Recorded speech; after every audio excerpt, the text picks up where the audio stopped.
First in the video, we need to define what interchangeable is. Interchangeable means capable of being put or used in the place of each other. Meaning, I can easily take this out and replace it with this. And it won't change. It won't make a difference. I can take this and put this in place. I can take this and put that in place. And nobody can tell the difference because it's basically the same. And this video is mainly about people.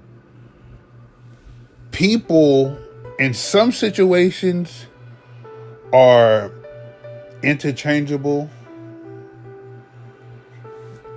And a lot of situations, people are not interchangeable. So throughout history, and it's with everyone, not all kids are the same. Not all older people are the same. Not all white people are the same. Not all black people are the same. Not all Hispanics. Not all Asians. This video is going to be about black people. And mainly, it's similar to what, if you remember the famous Chris Rock stand-up special, what is it, Bring On the Pain? It was like in 1996, where he was talking about it's two types of black people.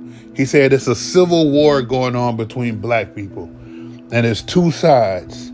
It's black people, and then it's niggas.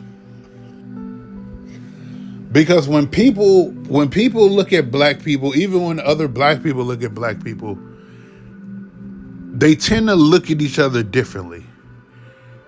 Like, some black people don't treat other black people the same because they feel they act a certain way, or they don't hang out with them because they act a certain way. Sometimes some black people may, like, you may hear the terms like bougie or uppity or hood or ghetto or ratchet or cooning or tap dancing. Like, you may hear that terminology when it comes to black people. So again, you have two sides, basically. If we going by the Chris Rock terminology from what he did with the special, he's like, you got black people, then you got niggas. But I'm gonna say this. I'm not gonna say black people and niggas. I'm gonna say you have more. Some people might look at it as like corny and like ghetto or corny and ratchet or something like that. I'm just gonna look at it as how other people would probably say well-spoken. Some people like to use that word, well-spoken, and just being themselves, being authentic. So in this video, I'm going to be talking about those two different types of people, and I'm going to give some examples throughout history, show some videos of some situations like that. So first, I'm actually going to start with athletes. With black athletes, you can tell the difference between some athletes and other athletes. Like, for years, especially black men have called Russell Wilson corny. Black women were, especially when Russell Wilson was with that white woman, black women weren't going for Russell Wilson. They thought he was corny too. It wasn't until Russell Wilson got with Sierra that black women really started to notice Russell Wilson. Black men have always called Russell Wilson corny. Even his own teammates, they felt that he thought he was better than them. Even like Patrick Mahomes, like, black people don't look at Patrick Mahomes as he like one of them. Klay Thompson in the NBA, they don't look at Klay Thompson like he's one of them. Same with like Dak Prescott. They don't look at, oh man, yeah. What it boils down to is some people who feel like, okay, if you had a choice to hang with these people or these people, who are you going to choose? Then on the other side, You have people like Lamar Jackson, Jalen Hurts, James Harden, and before all that stuff happened, Deshaun Watson. Like, it would be plenty of people that was gonna be like, man, I'd rather hang with the people on the right side than the people on the left side. Them dudes on the left side, they kind of corny. You know, I ain't trying to be involved in any kind of stuff that they are involved with. So like those are the two types when it comes to athletic sports. Those two types of black people. Then when we jump into movies and TV shows, you have those same types of black people. Like for the one side where people may think, okay, they uppity, they're corny, they're well spoken, or they think they're better than you, blah blah blah blah blah. You have people like Alfonso Ribeiro. He played Carlton on Fresh Prince. Then you got Paula Patton. You got Dwayne Johnson, The Rock. You got Tamara Mowry. You got Vin Diesel, and you got Meghan Markle. Those are all on one side. They have a type of personality. Then on the other side, that's when you get like Jada Pinkett Smith and Queen Latifah and Vivica A. Fox and Denzel Washington, Idris Elba, Samuel L. Jackson. Like, these are two totally different types of black people on both sides. Like, you rarely ever hear The Rock talk about being black. You never hear The Rock just really coming out, yeah, he black. And like, it's a lot of black people that feel like The Rock don't claim to be black. He'll claim Samoan before he claims to be black. Then at the movies and TV shows, we get into comedians. Now, this was the main reason why I made this. This is what really made me make this video, because I saw an interview on Drink Champs where Aries Spears is on there with Noriega on Drink Champs, and he was talking about how he had an interview on Vlad TV, and I'm gonna play part of that interview where he was talking about Key and Peele. Because, you know, if you grew up in the 90s or you familiar with the 90s, you remember Aries Spears was on Mad TV and Key and Peele was also on Mad TV, so they worked together. So he knows those guys very well. But I know a lot of black people that don't find Key and Peele funny. It's a lot of black people, because remember Faison Love had got in trouble because he said the same thing about Dave Chappelle. He said a lot of black people didn't find Dave Chappelle funny in like the 90s. Aries Spears kind of said the same thing in the interview, the Vlad TV interview, where he was talking about Key and Peele. Same thing with Kenan Thompson. A lot of black people don't find Kenan Thompson funny. And then you got Donald Glover, Childish Gambino. They didn't really find Childish Gambino funny either. But then on the flip side, when you hear black people, if somebody asks them, okay, who your 5 greatest comedians of all time, mostly all black people, you're going to hear Bernie Mac somewhere on that list. It don't matter what age, Bernie Mac is going to be on that list. And Bernie Mac personality is nowhere close to anybody on that left side. Bernie Mac, like, people know Bernie Mac's personality. You got Bernie Mac, you got Eddie Griffin, Jamie Foxx, Martin Lawrence. I'm gonna be real, Martin Lawrence looked like Luther Vandross in this picture. But anyway, so those are two totally different types of personalities when it comes to black people, especially with black comedians. And last on the list, we go finish up with rappers. It's so many black people who cannot stand Drake. They just feel like Drake is super corny, super cringy.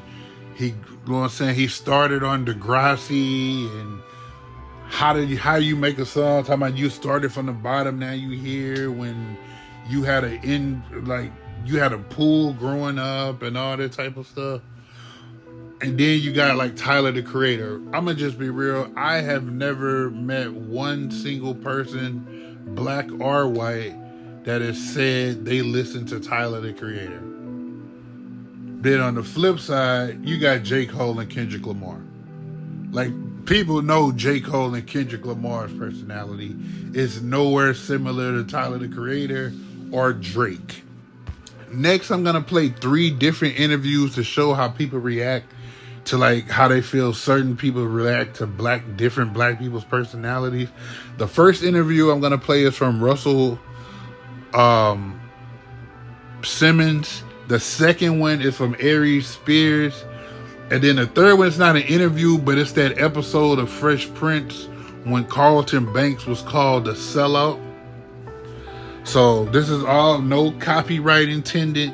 This is just to help to prove my point of what I'm trying to say.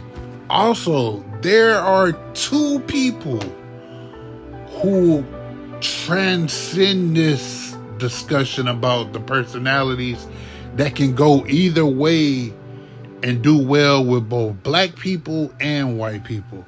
Those 2 main black people are Will Smith and Eddie Murphy. You can put Will Smith in a room full of black people, everybody go, hey, what's up, Will? Blah, blah, blah, blah, blah.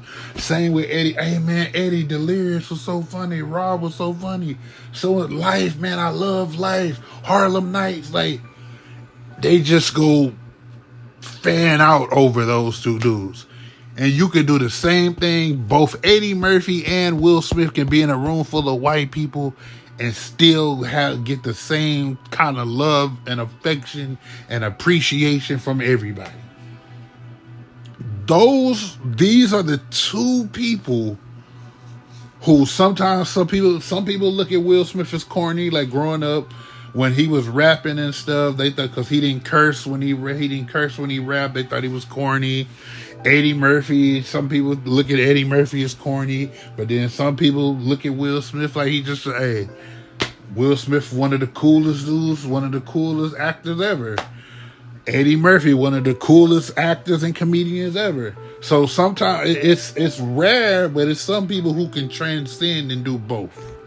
So here's the first video of Russell Simmons what talking Russell about said Key and Peele. Was that Hollywood didn't pick that nigga. They didn't pick none of them. They picked Keen and Peele. And again, I want to make this clear. I said this 10 times. I promise you, I don't care if you make it a headline. I like Keen and Peele. I think they're very funny. I love their trailer for the movie. I wonder if young white kids will go see it because ain't nobody black necessarily excited to see it. Although the trailer looks good, anybody should go see it. I want to go see their movie. Just the trailer looks exciting. But, you know, it's like most black people, no matter how middle class they might be, their roots is so deep in the hood that culturally they still have cultural connection, and like they don't switch on and off and say, be black now, you know, that they don't do that. But that's okay, and there is a group of black people like that, but not many. I don't care where you came from, you got cousins and family and all that, and you got culture that travels with you. So they are just very funny Americans who happen to be black, and we need them too. But I don't want it to be them to the exclusion of everything else. Comedy Central is a very white network. It's so white, you put black shit on it that's really good, it might even travel. Now here's Aries Spears talking about Key and Peele. I just think, look, I work with them on Mad. Good guys. Good heart. Good guys. Give you the shirt off their back. Is it ironic? Is it a coincidence that most of their friends are white and got white wives? They like white women? I mean, I don't know him like that. I'm just saying, and I'm trying to be careful here because I don't want this to come off the wrong way, even though it probably already has. If you hang around them, their new movie, they got a new movie coming out, and it's genius what they're doing. Keanu. They playing that up. They playing up 2 black dudes who are black, but are so white internally that they're uncomfortable in that black surrounding. And it's a brilliant move because they're really like that. That's what I'm saying. If they walked into a room full of niggas, real niggas would go, something don't smell right. You know what I'm saying? I could. And I've always kind of... At the end of the day, though, what it boils down to is you need everybody. You need all the different types of personalities. That's what makes society, that everyone is not the same. You can't just have everybody the same. If you think these people corny, you just can't have a room full of corny people. Or if you think these people are ghetto, you can't just have a room full of ghetto people. It has to be blended. You have to have, just like you can't just have a room full of athletes. You got to have a room full of people who are intellectually inclined also. You can't have 100% of one and 0% of another. Like, everybody has that's what forms a community. That's what forms a society. So everybody has to come together, because you don't want groupthink. You don't want everybody to think. Life would be so boring if everyone thought the exact same way on everything. So, thanks for watching. More videos coming soon. Subscribe to the channel. Trey T out. Peace.